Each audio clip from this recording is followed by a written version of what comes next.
Hello বন্ধুরা, এই মাছটা তো আপনারা সবাই চেনেন। এটা হচ্ছে আমুদি মাছ। আজকে আমি আমুদি মাছটাকে রান্না করবো কাঁচা টমেটো, পেঁয়াজ কলি এবং আলু দিয়ে। মাছটাকে ভালো করে নুন আর হলুদ মাখিয়ে নেবো।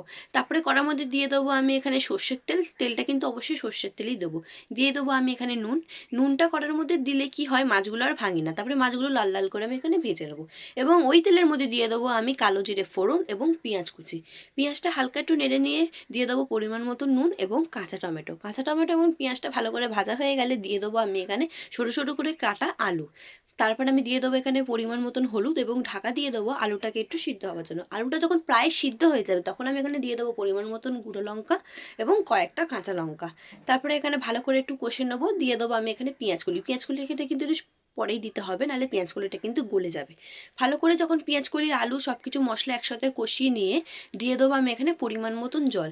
জল দিয়ে ঢাকা দেবো সিদ্ধ হওয়ার জন্য। যখন সিদ্ধ হয়ে যাবে ভেজে রাখা মাছগুলোকে তরকারির মধ্যে দিয়ে ভালো করে যখন ফুটে উঠবে দিয়ে দেবো আমি ওপর থেকে একটু ধনেপাতা। ধনেপাতা দিলে স্মেলটা খুব ভালো হয়। তারপরে ফুটে গেলে নামিয়ে নিলে রেডি আমাদের আমুদি মাছের তরকারি। আমার চ্যানেলটা সাবস্ক্রাইব করে দেবেন এবং পেজটা কিন্তু অবশ্যই ফলো করে দেবেন।